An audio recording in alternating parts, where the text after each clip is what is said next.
Can you believe it? We're already 1 month down in 2025. So how is the real estate market doing so far this year?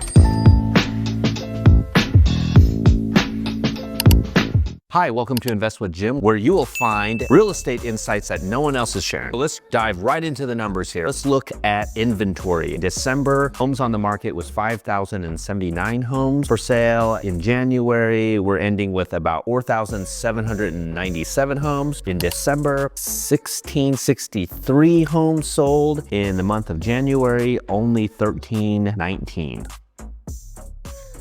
The median list price in December was $479,700. In January, it's $489,900. The median sale price in December was $475,000. In January, the median sale price was $485,000. Days on market in December was 29, and days on market in January were 33 days. Price per square feet was $260 in December, and in January, $261. Number of price reductions that occurred in December was 1,512, while in January, 2,405. The average interest rate in December was 6.81, and the average interest rate in January was 6.85. So if you're looking to sell in Las Vegas, here are the stats that you need to know. The days on market, they went up to 33 days, not a lot. The price reductions in December, only 1,500. We went up to 2,400 in January. The median sale price, here's the interesting thing. It went up from 475 up to 485. It's a little odd because I mean, the days on market have gone up, the price reductions have gone up. That would suggest that maybe it was more of a buyer-friendly market. The days on market probably have just increased just because closings in January most likely went into escrow back in December. The holidays, banks have been closed, escrow companies have been closed, and counties to record deeds. The extra holidays probably added those days on market price reductions. I can tell you from personal experience on our listings, a lot of sellers were not so desperate to try to sell right before the holidays or anything. A lot of them were saying, hey, if nothing happens, let's just adjust the price in January. So I think that might be part of the increase in price reductions in January,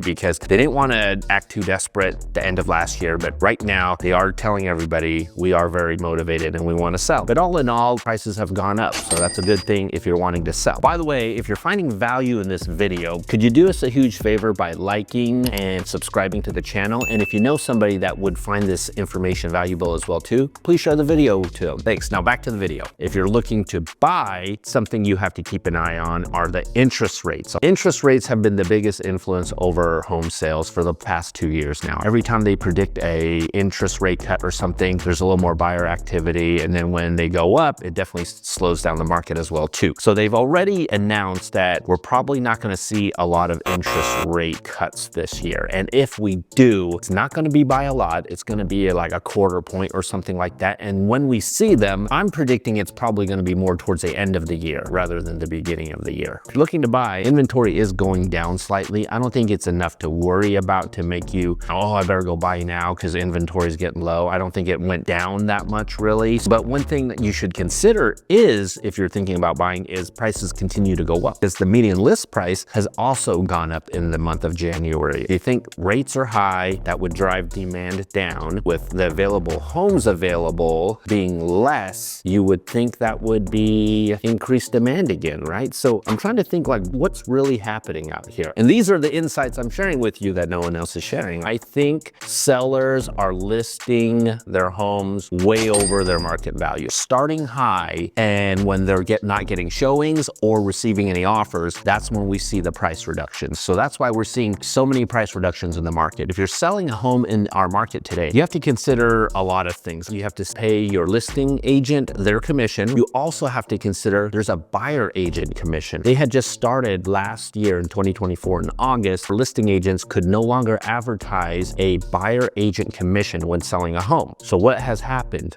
Buyers are making offers on homes to buy. They're requesting the seller to pay the commission to their agent. At first, a lot of sellers are saying, well, that's not my fee, you pay it. What turned out from that was a lot of buyers didn't have the money to pay for this. So they're like, well, if you can't pay it, we're gonna have to move on to another property that will pay it. So after 4 months of this in our market, it's pretty clear to see that if you're a motivated seller, you're probably gonna pay the buyer agent commission. You see that with new home builders as well too. Builders, they're paying buyer agent commissions, so they're adding higher pricing so they can account for this commission that they have to pay, which is kind of how it always was anyway. So what was the whole point of all that? Who knows? But it's happening, we've adapted, and the market kind of fixes itself. What is everybody doing to entice buyers to come buy their house? Closing cost credits that will go towards an interest rate buy down. The seller is giving a credit to the buyer of the house, and they get to use those funds to buy down the interest rate. Normally our rates are what, high sixes right now. If you get an interest rate buy down or something like that, you're getting them like around 5% or even less. I think that is what is really attributing to the pricing increases right now. We're just building in a higher sell price to account for the buyer agent commissions and for a seller credits to the buyer. You know, that's just my opinion. If you feel it could be something else, drop me a comment below. I'd like to hear your thoughts on it as well too. How's the rest of the year gonna look? I think that 2025 will look very similar to 2024. I think the interest rates will remain pretty high. I don't think rates are gonna drop to 5% or less and cause a buying frenzy again. I think it's gonna be stable like last year. I think rates are gonna stay right around mid to high sixes for most of the year. I think the motivated sellers will continue to pay buyer agent commissions, and I think they will also continue to offer closing cost credit for the buyer interest rate buy downs, especially with the new home builders. If you're rate sensitive, I really strongly encourage you to consider a new build, because I'm seeing rates like as low as in the 3% for FHA and VA. And if you want a list of all the current incentives and promotions that are going on with the new home builders here in Las Vegas, send me an email to the email listed here below, and I'll send you that list. I'll include you on my distribution list there. And so finally, our population is going to continually grow this year, especially with the fires in California and things like that. And so many people are displaced. And every time that happens, a lot of California residents move to Las Vegas. I expect to see that this year too, not to mention all the major projects happening about the movie studios, high-speed rail, professional sports teams. Those projects are going to bring a lot of jobs here. That's going to attract more people to move here as well too. So I'm still very bullish on Las Vegas, and it is a great place to invest in real estate. And on the personal news, in the month of January, we experienced Chinese New Year, or Lunar New Year if you prefer, but it is the year of the snake. One of my sons is a snake. It's going to be his year. We celebrated, we hung out with some family, ate some food, passed out some money like we do, and we're deep in basketball season. So I've been spending a lot of my weekends and evenings at basketball gyms and things like that too. So it's been a great start of a new year for me. I hope it is the same for you too. And if you're thinking about buying, selling, or investing in Las Vegas, and if that's one of your goals for 2025, please connect with me, all right? Make an appointment, reach out to me.